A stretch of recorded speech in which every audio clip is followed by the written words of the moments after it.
অসমত আমি দেখা পাওঁ যে বহুবিলাক নেশ্যনেলত প্ৰাইজ পোৱা খেলুৱৈ বৰ্তমান আৰ্থিক দৈন্যতাত ভুগিছে আৰু এই ধৰণৰ বাতৰি কাকতত বাতৰি ওলায় আৰু আমি য'ত যি ভাৱে পাৰোঁ আমি সহায় কৰোঁ কিন্তু বহুতবিলাক হয়তো বাদ পৰি যায়। প্ৰথম কথা যে এইবাৰ মই ক্ৰীড়া মন্ত্ৰী ডাঙৰীয়াক অনুৰোধ কৰিছোঁ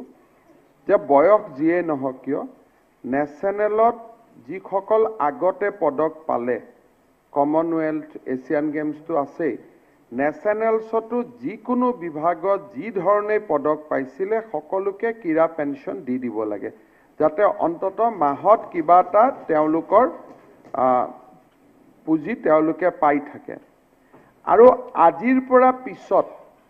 যিমান খেলুৱে নেশ্যনেলছত অলিম্পিক ৰিকগনাইজ নেশ্যনেলত যোনে পদক পাব ব্ৰঞ্জ সিলভাৰ গোল্ড তেওঁলোকক আমি এটা চাকৰি দি দিম আমাৰ ইমান চাকৰি ওলাই থাকে তেওঁলোকক কেইটামান চাকৰি দিয়াৰ পৰা আমাৰ সদনতো কাৰো আপত্তি নাই সমাজৰো আপত্তি নাই আৰু ই আমাৰ ক্ৰীড়াৰ বাতাবৰণ এটা নিৰ্মাণ কৰিব গতিকে একৰ্ডিং টু দা কোৱালিফিকেশ্যন খালি অনলি আগৰ ষ্টকটো আমি ল'ব নোৱাৰোঁ যি হৈ গ'ল আগৰখিনিক আমি স্পৰ্টছ পেঞ্চন এবাৰ আমি দি দিম আৰু স্পৰ্টছ পেঞ্চন এটা অন্ততঃ তেওঁলোকে কিবা নহয় কিবা কৰি চলিব পাৰিব আৰু স্পৰ্টছ পেঞ্চন এটা মাহত কিমান হৈ আছে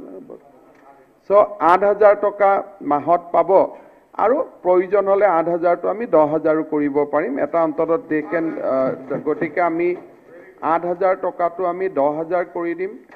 আৰু অলিম্পিকৰ দুৰ্গাদাস বড়ো ডাঙৰীয়া অলিম্পিক আন্দোলনৰ লগত জড়িত আপোনালোকে মোক এখন লিষ্ট দিয়ক যে কিমান অলিম্পিক ৰিকগনাইজ গেমছত নেশ্যনেলত আগত পদক পোৱা কিমান মানুহে ক্ৰীড়া পেঞ্চন পোৱা নাই যদি সি 1,000ও লিষ্ট হয় মই একেলগে ক্লিয়াৰ কৰি দিম আপ টু দা নেশ্যনেলছ যে যিমানখিনিয়ে নেশ্যনেলছত পাইছে কোনোবাই ফেন্সিঙত পাইছে কোনোবাই হেণ্ডবলত পাইছে but they must won a medal bronze হওক সিলভাৰ হওক গোল্ড হওক